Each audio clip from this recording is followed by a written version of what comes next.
no? Hindi. Mga twice a day, no? Twice a day, kachat mo, or buong araw kachat mo, ganyan. Na wala kang ginagawa, uy, I'm bored. Ganyan lang. Tapos kachat mo na, yan. Hey, what you doing? Hey y'all. Ganyan. So, pag sinabing friend, mo siya na madalas. And sabi dito, Abraham, he was called God's friend. So I believe na base dito sa description ng Bible sa kanya, hindi niya lang kausap ang Lord minsan. Kulang yun.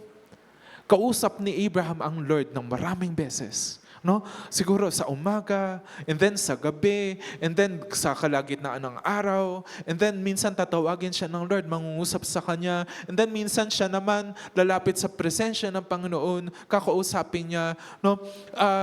So, meron siyang very close relationship. At yun yung reason kung bakit siya friend of God.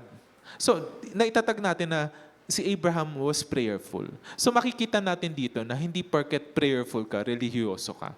No, hindi eh. Pag sinabing prayerful ka, it means na kaklose mo ang Lord. No? Pagka-close mo ang Lord, lagi mo siyang hanap. Pagka-close mo ang Lord, excited kang makasama siya. Excited kang makausap mo siya. Bakit? You're very close with the Lord eh. Kilala mo siya, kilala ka niya. He's very intimate with you. So tingnan natin ito. Kay Abraham kasi, nag-start ito ng personal need. Anong need nito? Siya ay 80 years old. Wala pa siyang anak. At sa kultura nila noon, napakabigat kapag wala kang anak. Kasi yun yung magmamana ng pangalan mo, ng family line mo, ng mga ari-arian mo, pati yung legacy mo. So, tingnan natin sa Genesis 12 verse 1 to 3. Sabi dito, The Lord has said to Abram, Go from your country, your people, and your father's household to the land I will show you.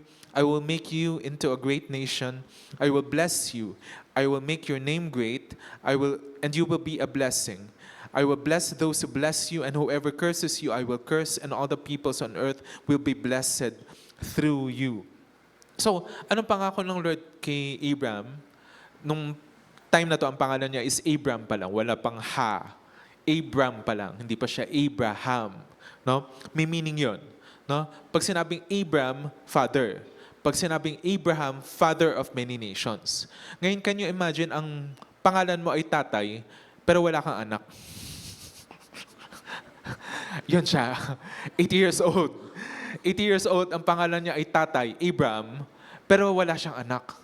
At yung mga time na to, matanda na siya, inisip niya na mamamatay siya, pangalan niya pa naman, pero hindi siya. Di ba? Nakakalungkot yung ganun. Alam mo na may calling ka, alam mo na may binigay na purpose sa iyo, pero unfulfilled siya, no? Napakabigat nito. So, nung time na yon, nangako ang Lord sa kanya, I will make you into a great nation. Pag sinabing great nation, nabubuo to sa isang angkan. Sino dito ang nakauwi na sa reunion ng family niya sa side ng lolo niya? Lolo or lola niya? Meron na ba dito? Meron na ba dito? Tapos yung pag-uwi mo dun sa lolo mo, nandun yung mga tita mo, yung mga pinsan mo, tapos mga 30 people kayo, 20 people, no? Yung pamilya kasi namin ng mga Paxson, malaki yan eh. 8 magkakapatid sina pastor. No? So bawat isa sa kanila may anak at yung iba, marami sa kanila yung anak nila may anak na rin, so may mga apo. So at one time na nag-reunion kami, umaabot kami ng mga 70 to 80 people. Ganon karami. No, or baka more pa. No, may mga absent pa doon. Kasi ganon karami sila. So pag tinipon sila, parang isang compound na ang dating. No? At pag sinabi ng Lord dito, nung nangako ang Lord kay Abraham, na siya ay gagawing nation. Of course, kailangan mo nang maging lumaki siya, magkaroon ng anak, tapos magkaroon ng mga apo, tapos dumami pa to hanggang maging isang angkan sila, maging isang compound, maging isang barangay, hanggang dumadami na sila, maging kaya na nilang punuin ng syudad, hanggang kaya nilang maging bansa. Ngayon, may problema. Tatay ang pangalan niya, may pangako siyang magiging bansa, at wala siyang anak. No? So nakikita niyo yung dilemma dito. Yeah, na paikot-ikot dito. May pangako, pero walang fulfillment. May pangako, parang imposibleng ma-fulfill. No? And kaya, nung time na yon, napatanong si Abram, sa Genesis 15 verse 2 to 5. Sabi dito, but Abram said, Sovereign Lord, what can you give me since I remain childless and the one who will inherit my estate is Eliezer of Damascus? And Abraham said, you have given me no children, so a servant in my household will be my heir. Then the word of the Lord came to him. O sige, putulin muna natin doon. So, nagtanong si Abraham sa Lord. 3 chapters later, Genesis 12 kasi yung binasa natin kanina. Genesis 15 naman tong binabasa natin ngayon. So, pinanghahawakan ni Abraham yon. Sabi niya, sige, magiging bansa ako. No? Sige, magkakaroon ako ng anak. Pero wala akong anak. No? And from 80 years old, dumipas na yung taon, no? Tumatagal na, totoo pa kaya ang pangako ng Lord? Nangako siya sa akin dati, pero walang sign na matutupad. No? Naranasan ba natin yun? May pangako ang Lord sa atin, pero parang walang nangyayari. May na-receive kang message sa heart mo, anak, yung family mo makakakilala sa Panginoon. Anak, makakatapos ka sa pag-aaral mo. Anak, sabi ng Lord, iaahon ko kayo sa inyong buhay. No?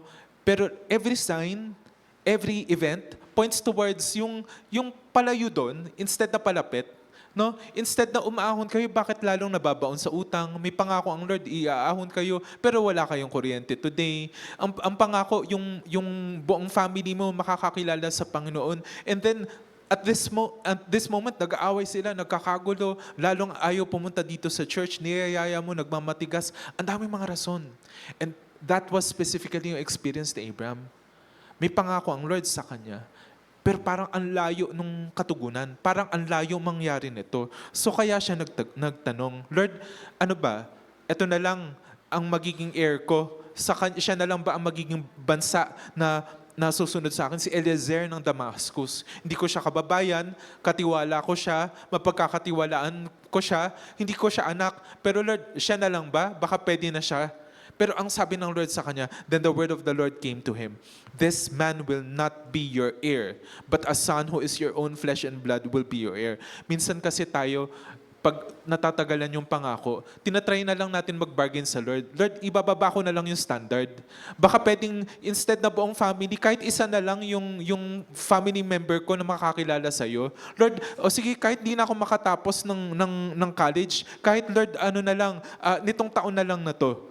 Pwede na sa akin, masaya na ako, Lord. Kasi talagang mukhang wala eh. No? O kaya, Lord, sabi mo, iaahon mo kami. Sige, Lord, kahit na mabuhay lang kami araw-araw, okay na ako doon, masaya na ako doon. So parang nakikipag-bargain tayo sa Lord kasi ang tagal dumating ng katugunan. It has happened to many people. It has happened to me na nagsasabi na lang ako sa Lord na, Lord, bababaan ko na lang yung standard. Ang tagal. Baka siguro, Lord, kaya ang tagal dumating nung pangako. Kasi ang daming specifications, ang taas ng standard na hinihiling ko. Sige, Lord, bababa ko na lang para mas mabilis yung proseso. Pero inassure ng Lord si Abraham, hindi. Sabi niya, no, this man will not be your heir. But a son who is your own flesh and blood will be your heir. And he took him outside and said, look up the sky and count the stars if indeed you can count them. Then he said to him, so shall be your offspring. Alam nyo, ganyan mangusap ang Lord. Ganyan mangusap ang Holy Spirit. Kasi ang Holy Spirit, according kay Pastor David Yonggicho, ang Holy Spirit ay nangungusap sa pamamagitan ng visions, ng mga dreams, ng mga images. Ipapakita niya sa'yo. Kasi minsan yung words, hindi siya enough eh. Sabihin ng Lord, hindi pagpapalain kita, Lord, hindi ko ma-imagine. Parang imposible. So ang Lord magpapakita sa'yo ng vision, meron siyang ipapakita na halin tulad sa'yo na, anak, ito yung plano ko sa'yo. And just like that, dinala ng Lord si Abraham outside ng kanyang tent. Sabi niya, Abraham, tumingin ka dun sa alapaap, gabi nito. No? So, sabi ng Lord sa kanya, magbilang ka ng bituin kung mabibilang mo. And sabi ng Lord sa kanya, tulad ng dami nila, ganyan kadami ang magiging anak mo. No? And si Abraham, natuwa siya doon. Pinanghawakan niya itong pangako ng Lord sa kanya. And ito yung, pero alam nyo, hindi siya gano'ng kabilis. Kasi over the span of time nito, ng paghihintay niya, nag-struggle siya. No? Habang tumatagal na to, nag-struggle siya sa paghihintay kasi nga ang tagal. No? Sino dito ang pag na tatagalan doon sa pangako ng Panginoon, nakakaranas ng struggle? Lord, kakapitan ko pa ba itong pangako? Baka pwedeng, Lord, kahit hindi na, okay na ako, masaya na ako. No? Medyo nagtatagal, pero Lord, okay na ako ngayon, kontento na ako. No? So, pero etong si Abraham, una muna binargain niya, Lord, eto na lang si Eleazar, yung alipin ko, siya na lang yung magiging heir. And then later on, nagkaroon siya ng isa pang anak, pero hindi kay Sarah, sa kanyang asawa. No? And sabi niya, Lord, ito na lang magiging anak ko. Ito na lang magiging heir ko. Pero nilino ng Lord na hindi. At kasi makikita natin na isang katangian ng Panginoon, hindi siya nagbaback down sa kanyang pangako. No? Sabi ng Lord sa Bible, I am not man, I do not change my mind. Hindi nagbabago ang isip ng Panginoon. Pag nangako siya, tutugunin niya yun. Maaring nagtatagal, maaring naiinip ka, maaring parang imposible, maaring parang ang hirap-hirap na dumating. No? Pero pag nangako ang Lord, tutugunin niya yun. That's for sure. And yung nga, etong time na to, na-receive niya yung promise at age 75. Dumating ang age 80, wala pa rin. Age 90, wala pa rin. Age 95, wala pa rin. Hindi lang siya, hindi magkaanak. Si Sarah, wala na, masyadong matanda na. Magbubuntis pa ba ang age 90 years old na babae? No? Parang imposible na natin maisip. And habang tumatagal pa, imposible na pa imposible. Pero alam niyo yung ginagawa ni Abraham nung time na to, habang naghihintay siya, amidst ng struggles, amidst ng pag-fail, bumabagsak siya, nagkakamali siya, nagkaroon ng problema dahil sa mga pagkakamali niya. Pero ang one thing na hindi niya tinitigilan, nagpe-pray siya. Habang naghihintay siya, nagpe-pray siya. Tumatawag siya sa Lord. Pag naiinip siya, lumalapit siya sa Panginoon, nanghihingi ng assurance. No?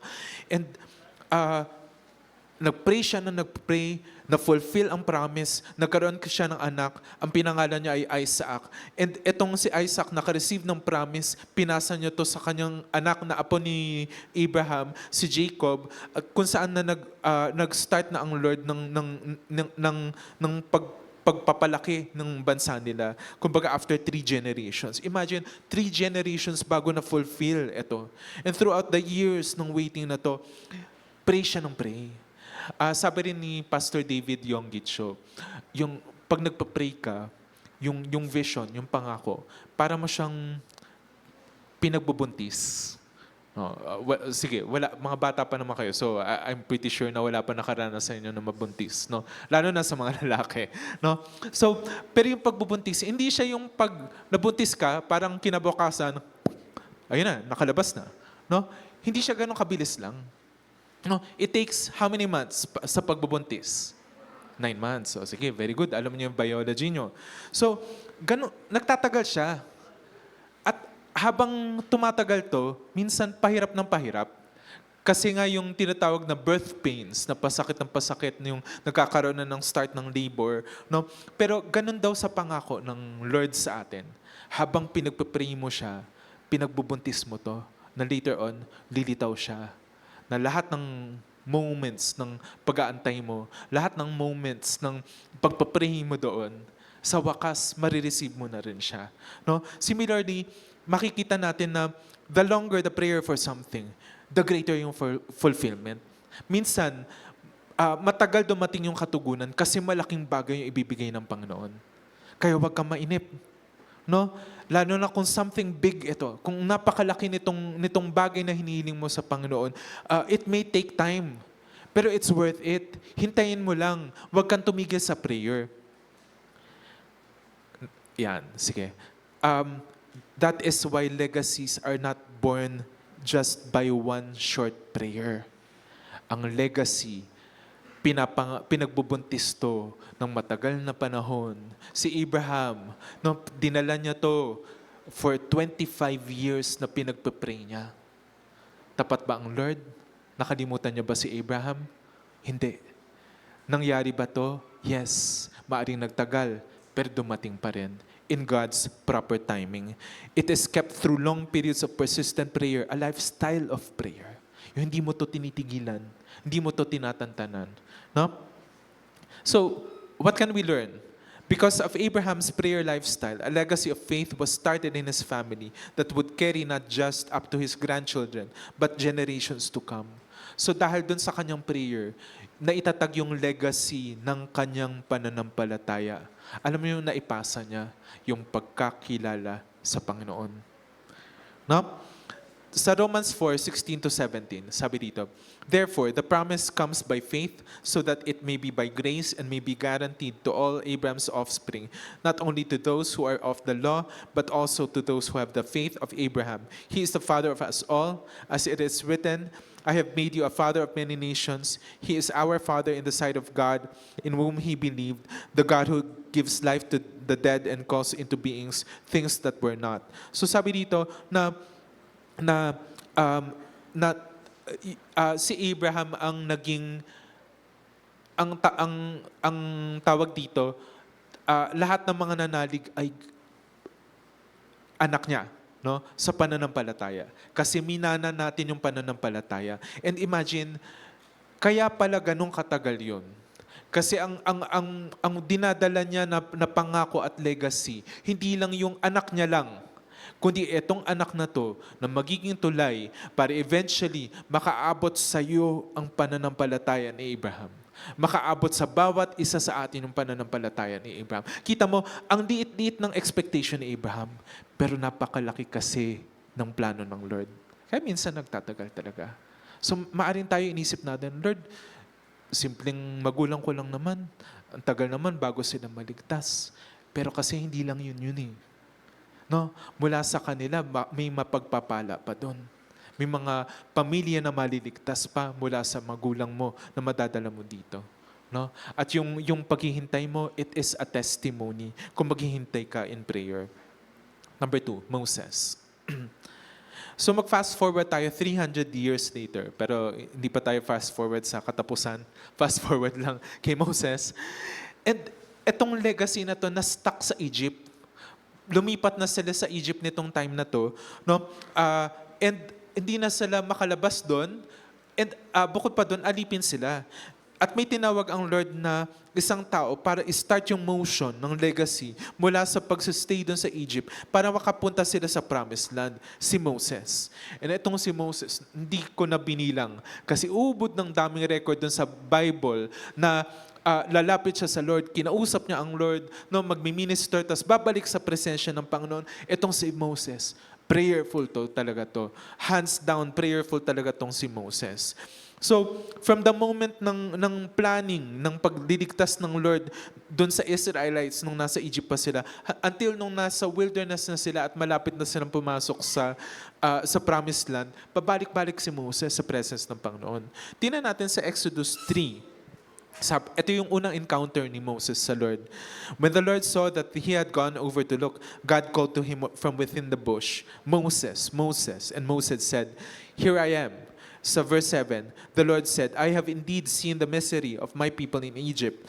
I have heard them crying out because of their slave drivers, and I am concerned about their suffering. Sa verse 10, so now go. I am sending you to Pharaoh to bring my people, the Israelites, out of Egypt. So yan, na-receive ni Moses yung calling niya. Pero hindi rin ganun kadali. Kasi sa pagbibigay ng calling sa kanya, at ang calling niya, iligtas ang Israel, no, mula doon sa oppression ng Egypt. So ang tawag niya hindi lang para sa family, ang tawag niya para sa bansa. Nakakatakot yun, di ba? Parang nakaka-intimidate yung gano'n, na ang calling mo napakalaki. Kaya naturally, itong si Moses dun sa verse 11, sabi niya, But Moses said to God, Who am I that I should go to Pharaoh and bring the Israelites out of Egypt? At alam niyo, itong proseso na to, back and forth sila ng Panginoon na mangangako, magbibigay ang Lord ng assurance, ng pangako sa kanya. Si Moses, nandun pa rin nung duda, meron na naman siyang sasabihin sa Lord na, Lord, paano kung ganito? Tapos may assurance na naman ng Lord. This happened 5 times ng promises at assurance until later on, dahil sa prayer, persistent na pagkausap niya sa Panginoon, siya ay na-move na sumunod. Sinong naaalala natin na ganito? Nasa simula, tumututol siya sa sa pinapagawa ng Father. Yung loob niya tumututol. Pero dahil sa prayer, persistent prayer, nakalaya siya at nakapagtuloy siya doon. Si Jesus. Before siya ipako sa krus, 3 times, tigwa 1 hour each, lumuluhod siya sa Panginoon, sa Ama, at iniiyak niya, My Father, sabi niya doon na, may this cup be taken away from me, yet not what I want, but what you want. No? So, ganito rin kay Moses. So makikita natin na isa sa nagagawa ng prolonged at persistent na prayer, nababago ka. Unang nababago ka para ma-receive mo ang calling sa iyo ng Lord, para ma-receive mo yung pinapagawa sa iyo ng Panginoon. So nagpunta siya kay Pharaoh, and hindi rin siya ganun kadali. Laban din to. Kasi kung nung una siya yung tumututol, ngayon okay na siya. Ang next na tumututol naman, yung mga Israelites. Tapos nakumbinsin niya yung mga Israelites. Si Pharaoh naman ang tumututol.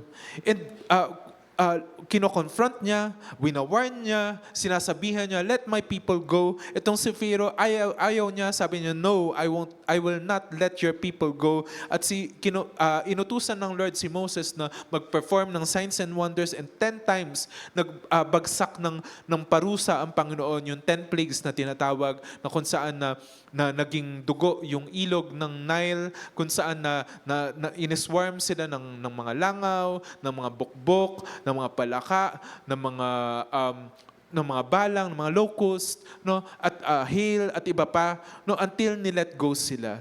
And again, ito si Moses, pabalik-balik sa prayer. Laging after niyang i-meet si Pharaoh, i-meet niya ang Lord. After niyang i-meet yung mini-ministeran niya, i-meet niya ulit ang Lord. Lagi siyang gano'n na pabalik-balik. So makikita niyo kung paano nag-build yung legacy niya. Kasi paulit-ulit siya at pabalik-balik dun sa prayer. No? So eventually, nilet go sila ni Pharaoh, nakatakas sila sa Egypt, nakakross sa Red Sea. Ngayon, meron namang isa pang obstacle towards sa continuity ng promise ng Lord sa kanila, ang mga Israelites. Bakit? Naiinip na sila. Nung time na yon, galing sila sa Egypt, na kung saan sagana, ang daming pagkain, ang daming tubig. Ngayon, pagdating dito, ang daming pwedeng inumin. Pagdating doon sa wilderness, wala.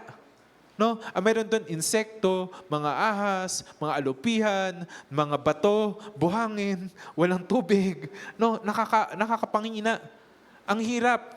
And eventually, itong mga tao na to, nag-grumble sila sa Panginoon, nagrebelde paulit-ulit. No? Until at one point, especially nung unang-unang pagre-rebelde nila na napakalaki. No? Nung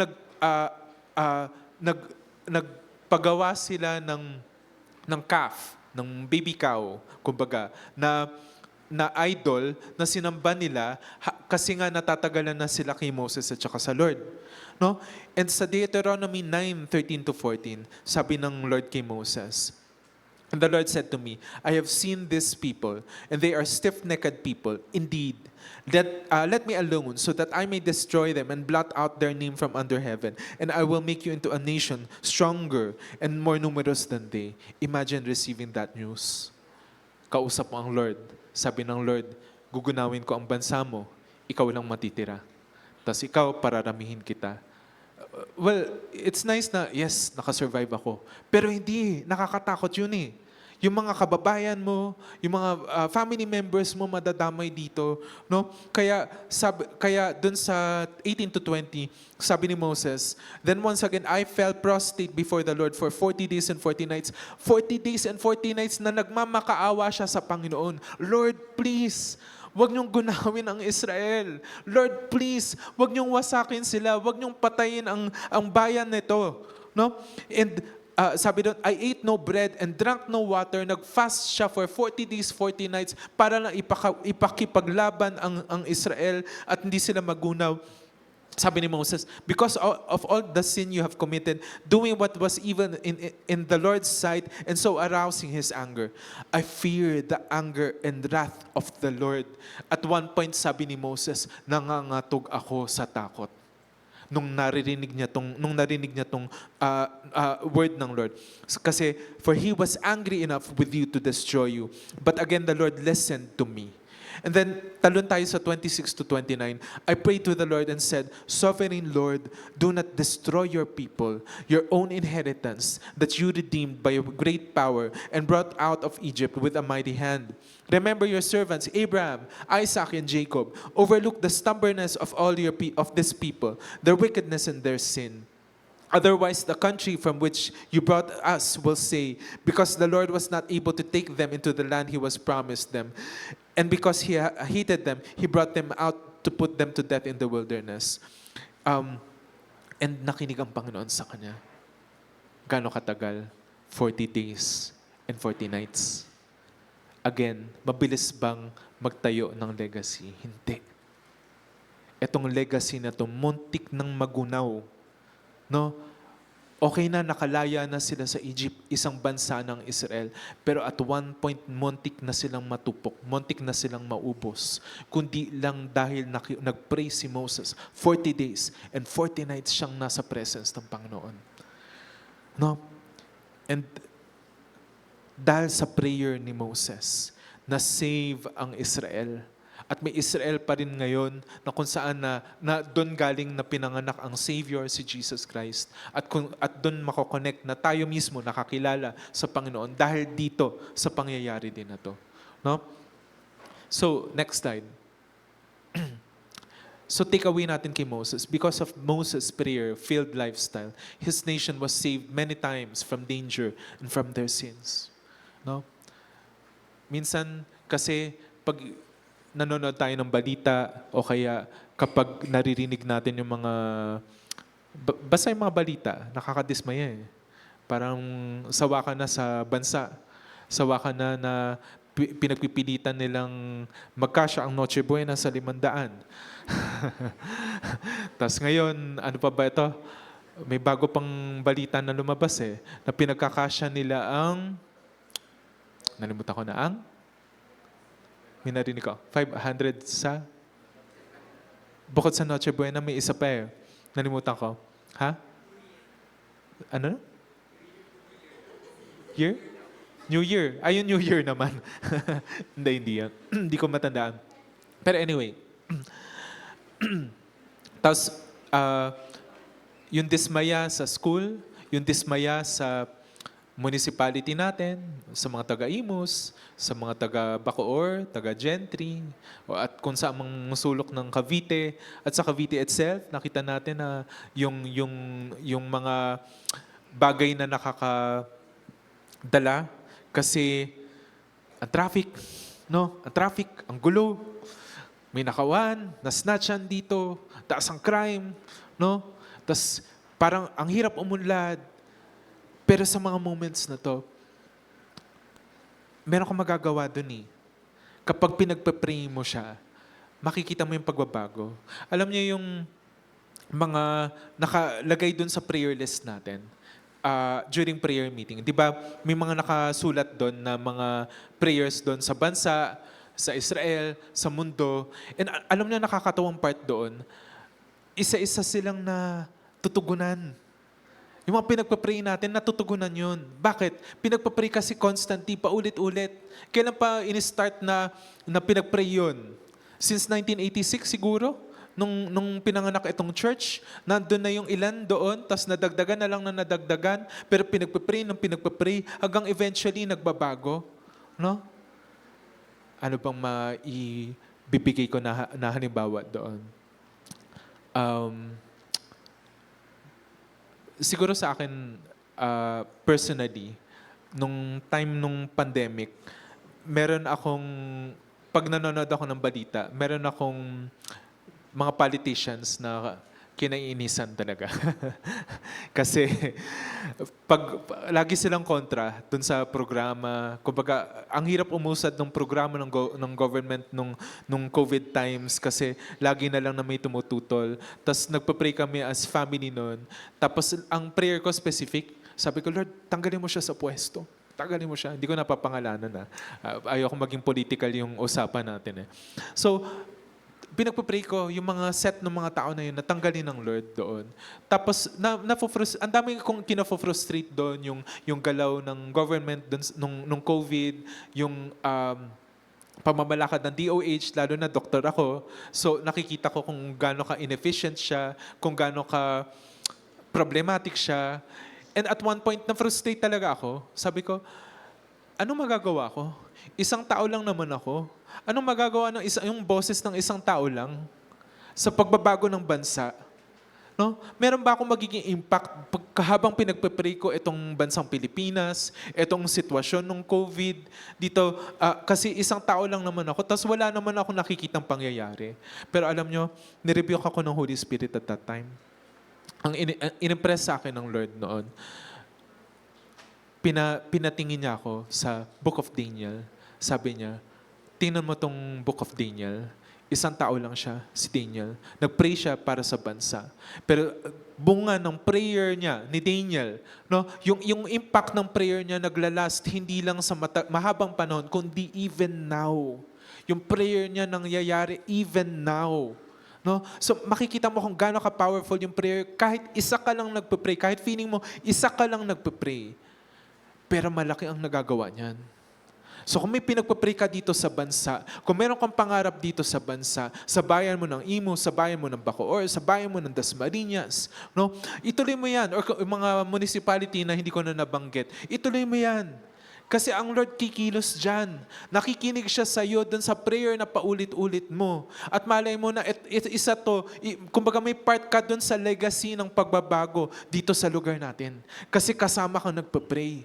At makikita mo tuloy na yung dito, base sa lahat ng mga pinapasadahan natin dito, na yung prayer, nagbibuild to ng malaking legacy. Umaambag ka sa isang napakalaking legacy.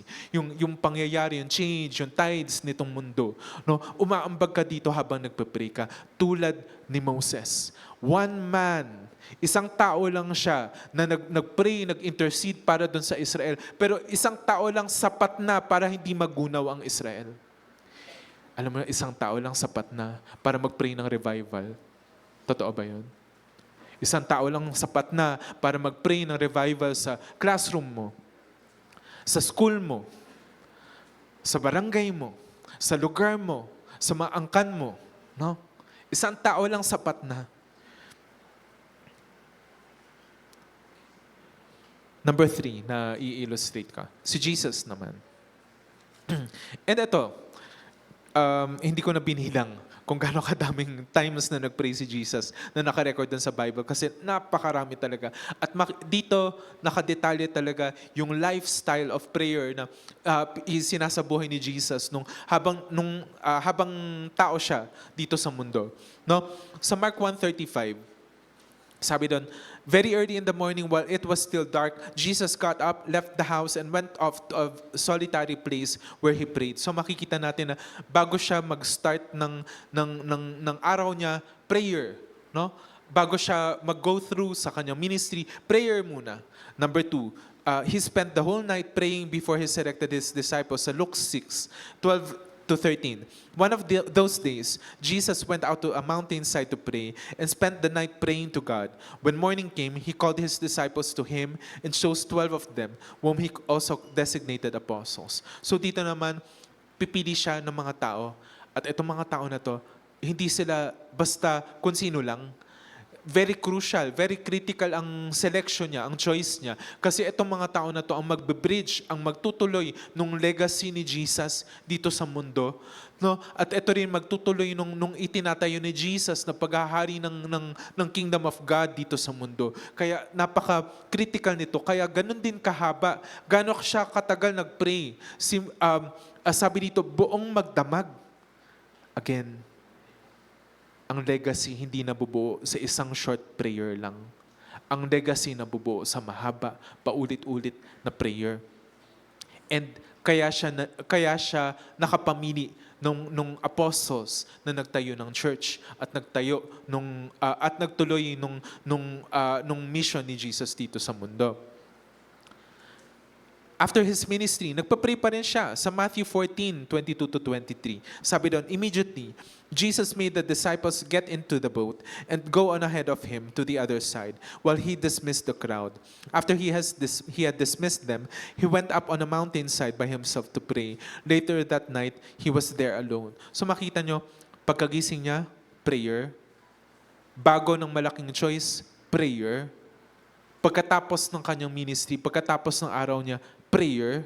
And hindi lang yun. Yung mga disciples niya, sinasama niya at tinuturuan niya mag-pray. Luke 9:28, sabi doon, about 8 days after Jesus said this, he took Peter, John, and James with him and went up onto a mountain to pray. No? So sinasama niya, tinuturuan niya rin yung iba na sumama dito sa lifestyle ng prayer. No? And at one point, nag-intercede siya, nag-pray para dun sa disciple niya na aatakihin ng kaaway.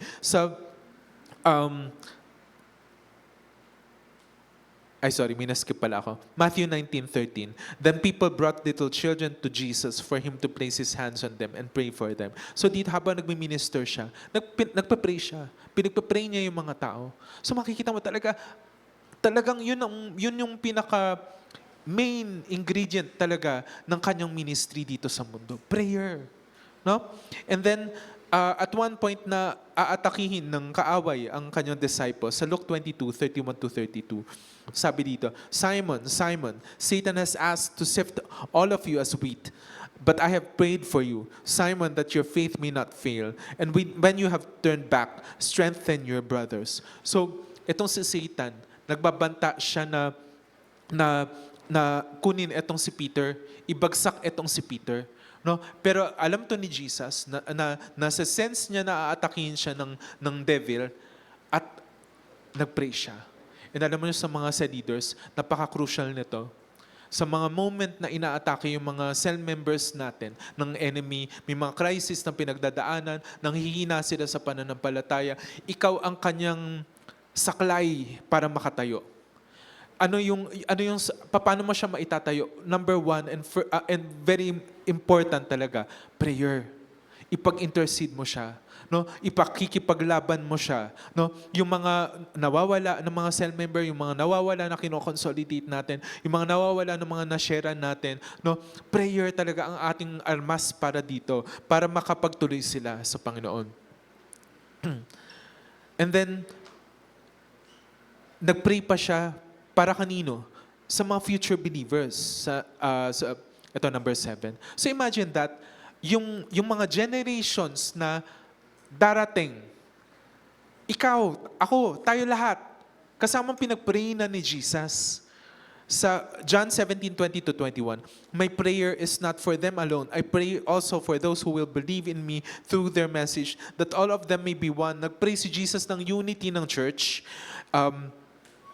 Father, just as you are in me and I am in you, may they also be in us so that the world may believe that you have sent me. Na sa pamamagitan ng unity ng church, pag united ang church, walang pag-aaway-away, ang daling makapagdala ng mga tao sa Panginoon. Ang daming mananalig sa Panginoon kasi walang nagiging strife or conflict dun sa loob ng church. No? At kapag kumikilos ang Holy Spirit, nagkakaroon talaga ng unity. Pag kumikilos ang Holy Spirit, natatanggal yung mga away-away, nalilinis yung ganyan, napaplantsa yung mga gulo, yung mga sabatan ng mga isa't isa, nalilinis yan kapag kumikilos ang Holy Spirit. At alam mo, pinag-pray na yan ni Jesus. Even back then, bago pa siya ipako sa krus. Pinag-pray ka na niya bago pa siya ipako sa krus.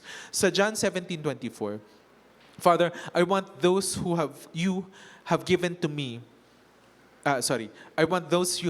me to be with me where I am and to see my glory, the glory you have given me because you loved me before the creation of the world. And ito, natouch ako nito nung binabasa ko to kasi ito yung heart ni Jesus. Sabi niya, Lord, Father, gusto ko na yung mga makakakilala pa sa, yung mananalig sa akin, yung mga binigay mo sa akin in the future, na makasama ko sila sa langit. Pinag-pray ni Jesus na yung mananalig sa Kanya, makasama niya sa langit. Na kahit may laban, kahit may pinagdadaanan ka, pinag-pray ka na ni Jesus back then. No? And sabi niya dito, and to see my glory, gusto kong makita niya ako at makita ko sila face to face. Di ba ang sweet? Pinag-pray ka na ni Jesus back then. No? Ikaw yung legacy ni Jesus. At saan na-build itong legacy na to? Sa prayer. Again. Sa prayer. Again. And dahil nga dun sa prayer-filled life ni Jesus, makikita natin yung mga impact nito. Next slide. Dahil sa prayer-filled life ni Jesus,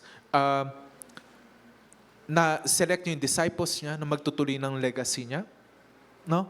Napakalaking, napaka-crucial na decision ito. Pero dahil doon sa prayer niya, na-select niya yung disciples na magtutuloy, nakakayaning ituloy ito. Number 2, he was able to pass the lifestyle of prayer to his disciples. Yung mga disciples, after niyang kunin sa langit, nagpa-pray pa rin sila. Number 3, he was able to minister to the people with anointing. He was able to protect his disciples from falling away. And he was able to secure the people who would hear the message of the gospel centuries after his death. And yun talaga, na-touch talaga ako doon na even back then, pinag-pray pala ako ni Jesus. Kasama ako sa pinag-pray niya noon. No? And makakapag-cite pa ako ng more examples, pero wala na tayong oras eh. Napakaraming prayer ni Jesus. At dahil sa napakaraming prayer niya, no, ang daming na-accomplish sa kanyang legacy dahil dun sa prayer. No? Minsan kasi iniisip natin na ang legacy nabubuo sa mga actions eh. No? Ano yung iiwan mo dito? Yung mataas na grade, yung records na break, yung mga innovations na ginawa mo, yung system na inintroduce mo, no? Ikaw yung first, yung pioneer, no? Ikaw yung nag-ahon sa family mo, no? Yung mga ganun na legacy ang iniisip natin na kailangan na may malaki tayong nagawa. Pero alam nyo dito, makikita natin na yung pagbibuild ng legacy, it starts sa napakasimpleng bagay, prayer. Pero hindi siya simple at all kasi consistent prayer ang hinihiling. Hindi lang to minsan na prayer, hindi lang to panandali ang prayer, kundi prayer na paulit-ulit, prayer na nagtatagal, prayer na nangungulit sa Panginoon, prayer na hindi tumitigil, prayer na nagpapatuloy, nagtsatsaga kahit na ang tagal dumating, kahit na nahihirapan, kahit na mukhang nagiging imposible na mangyari yung pinagpapray mo, yung promise ng Lord sa'yo. No? But that's how legacies are built. Sorry.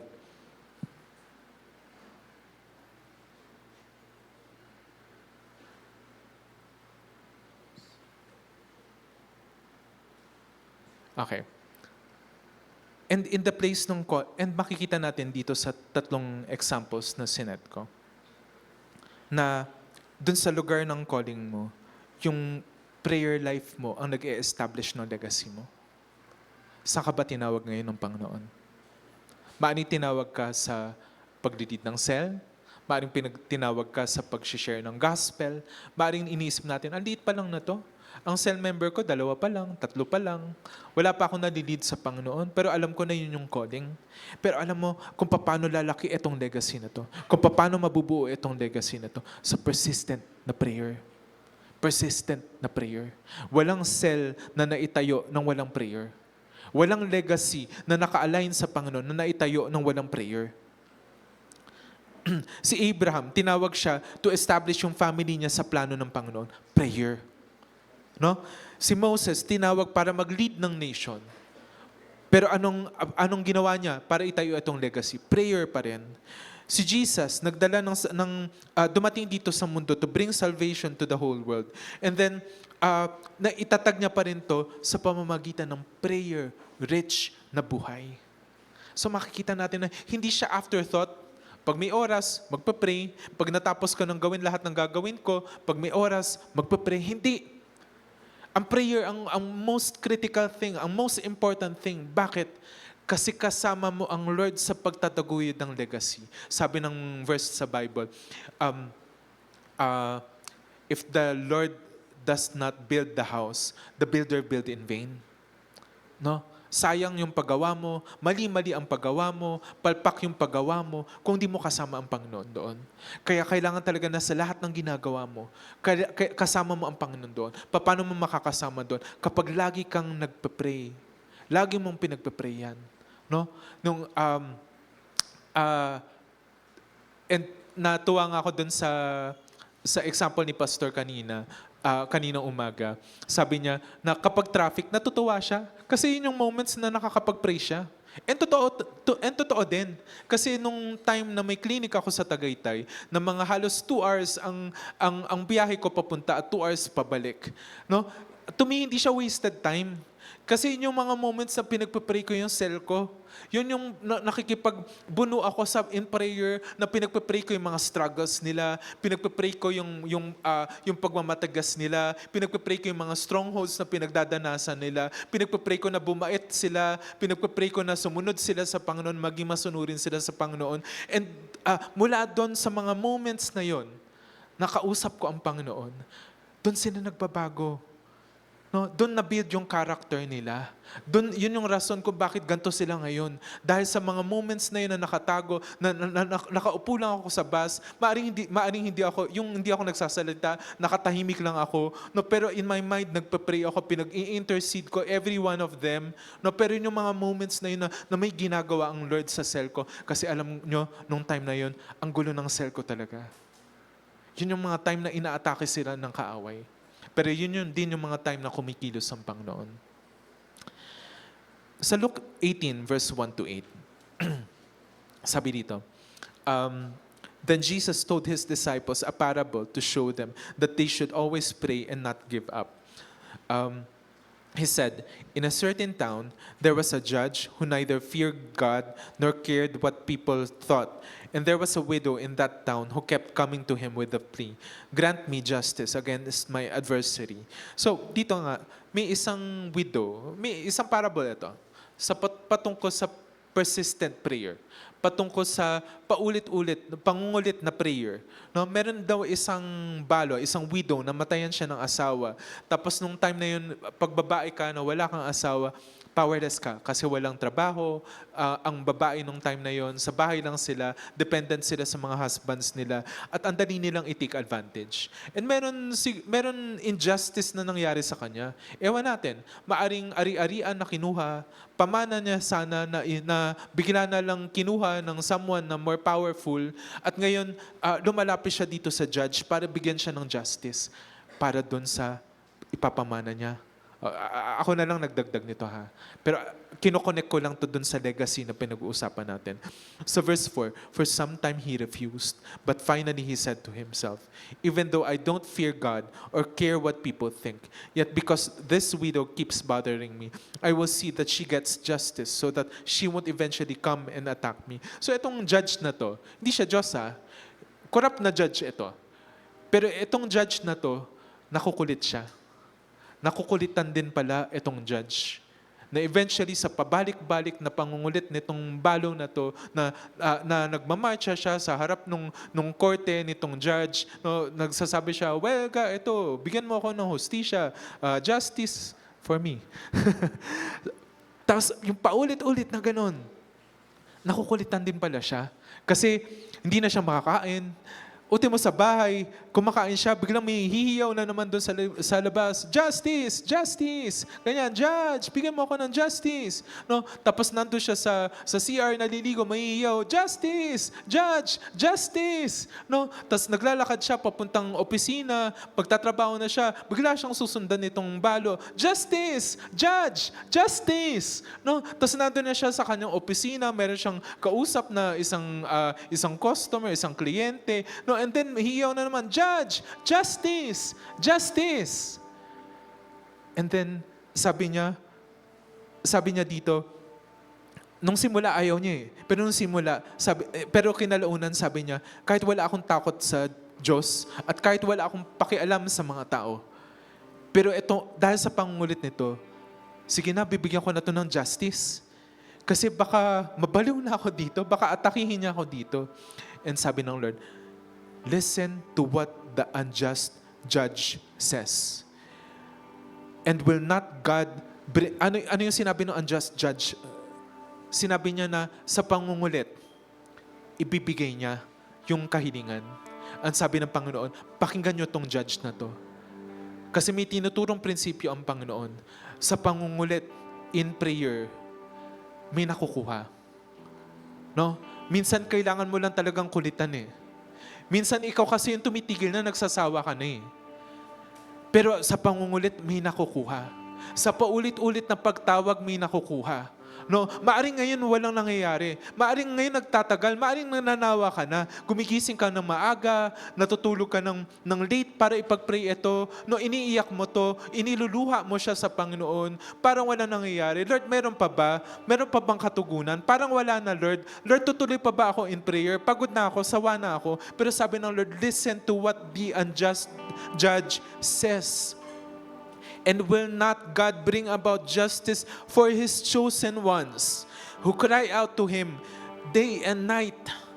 Will He keep putting them off? No, hindi siya korap na Diyos, hindi siya korap na judge. Diyos siya na mapagmahal. Diyos siya na umiibig sa'yo. Diyos na nagmamalasakit sa'yo. That if you care about dun sa legacy na binigay sa'yo ng Panginoon, sa calling na binigay sa'yo ng Panginoon, if may sinet siya sa heart mo na gusto mong ilapit sa prayer, na gusto mong mabago, He is with you. Kasama mo siya dito. Pag nagpe-pray ka, pag pinagpe-pray mo to, kasama mo siya, nakikinig siya. Hindi siya tulad nitong judge na kailangan mong kulitin lang, kailangan niyang mairita para lang makinig sa'yo. Ito yung Diyos na nahahabag sa'yo. Ito yung Diyos na, na magmamahal, nagmamalasakit sa'yo, who cares for you. Palapakan natin ang Lord.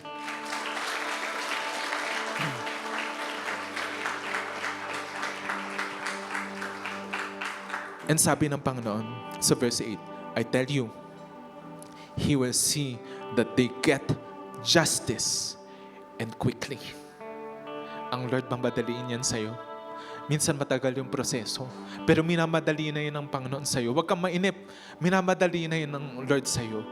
No? Yung pamilya mo na matagal bago maligtas, minamadali na yun ng Panginoon sa'yo. No?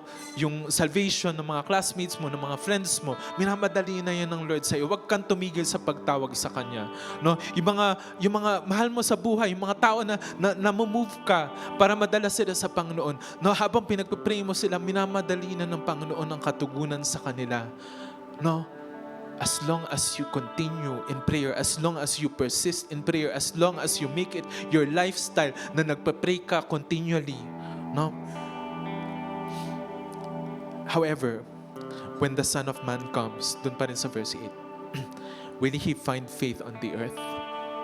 Kasi dito makikita natin, ang faith in-equate ng Lord sa prayer.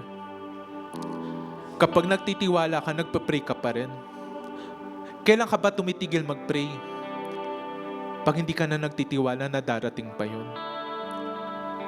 No? So, ang sabi ng Panginoon dito, pagdating kaya ni Jesus dito, meron pa rin kaya nagpe-pray para sa mga pangako niya na dumating, sa mga legacy na i-impart niya sa atin. Remember, last week, pinag-usapan natin yung mga legacy, no? Yung ano itong mga legacy na as co-heirs, ano itong mga mamanahin natin, no? And alam mo na kasama doon, yung pagbabalik ni Jesus na makakasama tayo doon sa langit. May magpa-pray pa ba na, Lord, kailan ka darating? Lord, kailan ka babalik dito sa lupa? Kailan mo tatapusin itong Great Commission para marinig ng buong mundo yung gospel at maligtas yung buong mundo? Pagdating kaya ni Jesus, meron pa rin kayo nagpa-pray noon. Pagdating kaya ni Jesus, kasama ka pa rin kaya na nagpa-pray, nangungulit para sa mga bagay na nilagay niya sa heart mo. So, pinag-usapan natin yung legacy. In conclusion pala, pinag-usapan natin yung legacy at nakita natin na yung legacy, hindi siya nabibuild by physical actions. Kasi ang binibuild natin yung legacy, hindi to physical legacy. Ang binibuild natin ay spiritual legacy. Kung mapapansin mo, yung legacy ni Abraham, yung legacy ni Moses, yung legacy ni Jesus, hindi ba sila konektado? No, ultimately, ang dulo nito, yung kaligtasan ng bawat isang makakarinig ng gospel. Di ba? Konektado sila eh. At alam niyo, yung legacy na tinatayo ng Panginoon sa iyo, kinokonekta niya rin ikaw doon. Para eventually, ikaw mismo, may ambag ka rin dito sa big legacy na meron ng Panginoon. Hindi ba napakalaking privilege yun? May ambag ka sa legacy ng Panginoon. At maaring sa ngayon, maisip mo, Lord, konti-konti pa lang ang ambag ko. Hindi. Kung nagpa-pray ka, ang laki ng ambag mo. Kung pinagpa-pray mo itong bansa, ang laki ng ambag mo. Kung pinagpa-pray mo yung school mo, yung family mo, ang laki ng ambag mo. No? Kasi yung prayer, napakalaking tulong nito dun sa work ng Kingdom of God. So kung gusto mo mag-build ng legacy, build first your prayer life. If you want to build a legacy for the Lord, build first your prayer life. Bakit? Our prayer life is the foundation of the legacies we are building. Ito ang pundasyon nun. Wala nang iba.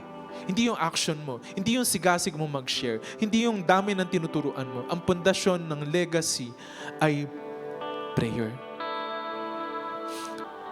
And the most consistent people sa prayer life nila are the people with the most stable foundation ng kanilang legacy. So makikita mo na, sabi rin ni Pastor kanina, sa karanasan niya, sa mga taon sa karanasan niya, throughout the years, naobserbahan niya na ang mga taong nagtutuloy sa pananampalataya ay mga taong prayerful. Ang mga taong magtutuloy hanggang matapos nila yung legacy na binibuild nila ay mga taong prayerful din. So kung gusto mong kasama ka doon sa dulo na dala yung legacy ng Panginoon, dapat hanggang dulo nagpa-pray ka pa rin. Final verse natin sa Hebrews 11:32-34. Sabi dito, "And what more shall I say? I do not have time to tell about Gideon, Barak, Samson, Jephthah, about David and Samuel and the prophets who through faith conquered kingdoms, administered justice, and gained what was promised, who shut the mouths of lions, quenched the fury of the flames, and escaped the edge of the sword, whose weakness was turned into strength, and who became powerful in battle and routed foreign armies." So ito yung mga kalalakihan, kababaihan. Hebrews 11 to eh. Ang Hebrews 11, ito yung Hall of Fame ng mga taong may pananampalataya. Doon naka-record yung mga Hall of Famers ng Bible. Sina Abraham, sina Isaac, sina Jacob, sina David, sina Gideon, sina Samson, etc., etc. Mga Hall of Famers to. Pero sabi dito, through faith, na-accomplish nila yun. Remember kanina, in-equate natin, faith equals prayer. Kung nananalig ka, nagpa-pray ka pa rin. Alam nyo, itong mga tao na to, na-accomplish nila yung mga accomplishment nila, yung mga feats nila, yung mga victories nila. Bakit? Ito yung mga tao na to na nananalig at nagpa-pray sa Panginoon. Nag-pray sila before ng labanan. Nag-pray sila before ng pagsubok. Nag-pray sila nung time na inuusig sila. Nag-pray sila sa pag-conquer ng kingdom, sa pag-administer ng justice, sa mga pangako na pinangako sa kanila na hindi pa nila nakakamit. Na si Daniel, nung tinapon doon sa lion's den, nagpa-pray siya doon nung sinara ng Lord ang bibig ng mga leon at di siya kinain. No? Nandun lang kasama siya. Na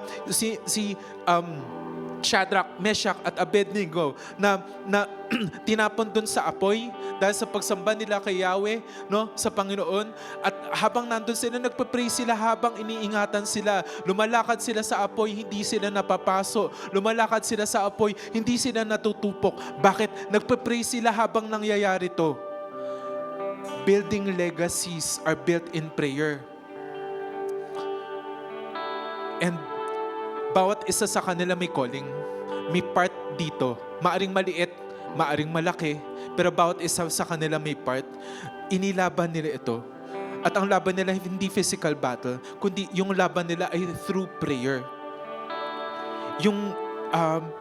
Kaya makikita natin na sa pagbibuild ng legacy, nilalaban yan. Nilalaban yan. No? Nilalaban natin sa prayer yung mga disciples natin. No, we care. No, hindi tayong yung sumusuko lang, ay nawala na siya, ay hindi na nagre-reply, wala na akong magagawa sa kanila. No, hindi. Nilalaban yan. Yan yung iniiyak sa Panginoon. Yung mga nawawalang cell member, iniiyak yan sa Panginoon. Yan yung kinakry out sa Kanya day and night. Yan yung nilalapit sa Kanya kasi tumutugon siya. No? tumutugon siya pag tumatawag tayo sa Kanya. No, kapag nakikita natin yung mga, tinuturuan natin yung mga cell members natin na nahihirapan sila, dumadaan sa pagsubok sila, tayo din nakikisama doon sa hirap in prayer. Iniiyak natin to sa Panginoon para maitawid sila doon sa mga pagsubok na pinagdadaanan nila. No, ganyan dumaban sa prayer. No, ganyan ilaban ang legacy. Ang legacy kasi nilalaban yan. Tulad ng ang prayer, nilalaban yan. No? So nakita natin, no? Hindi pala siya to someone special lang. Kina pastor lang pala, hindi lang siya yung tipong si pastor lang ang may legacy. Yung mga leaders ko lang ang may legacy. Kasi mga taong kilala yan, mga taong may pangalan, yung mga yan. No. Meron kang ambag sa legacy kung sasama ka mag-pray para sa gawain ng Panginoon. Sasama ka ba para mag-pray sa gawain ng Panginoon? Sasama ka ba? Hindi ko kayo naririnig. Sasama ka ba? Kung ikaw ay kino-convict ng Lord, sasama ka? Amen. Alam niyo kung saan binibuild ito, pinagpapatuloy i-build itong legacy? Prayer meeting. Kaya attendan natin to. Kaya tapikin mo yung katabi mo. Kung hindi pa siya umaattend ng prayer meeting, sabihin mo, attend ka. Sumama ka mag-build ng legacy. Magpa-pray tayo. No? Yayain mo na mag-pray. Yung kasama mo. Magbibuild tayo ng legacy ng Panginoon. Malaking magiging ambag natin sa legacy ng Panginoon. So tumayo tayo. Sino dito ang gustong magtayo ng legacy sa tamang paraan na this time? Sa tamang paraan. Anong tamang paraan? Sa prayer. No? Binababad natin to sa prayer. Araw-araw pinagpa-pray natin ito. Hindi lang one time, hindi lang minsan lang, hindi pa nandalian lang. No? So itatag natin, i-establish natin yung prayer life. If alam natin sa ating sarili na hindi nakatatag yung prayer life natin, kung wasak yung prayer life natin, ilapit natin to sa Lord. Isuko natin, ihingi natin ng tawad yung prayerlessness na to. Tapos i-commit natin na, Lord, sasama ako. Lord, magpa-pray ako. Hindi lang ngayon, lagi. Lord, sige, go. Pray. Lapit mo yun sa Panginoon. I-commit natin sa Lord.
Father, salamat po dito po sa mensahe niyo po. Salamat po sa paglilinaw sa amin. Salamat po, O God, dun sa grace na binigay niyo po, Panginoon, sa amin na to be a part nito pong legacy, Panginoon. And kahit pa, Panginoon, na kami lang, isang tao lang, maaring wala pang accomplishment. Pero salamat po. It is a privilege na maging part po, Panginoon, nito.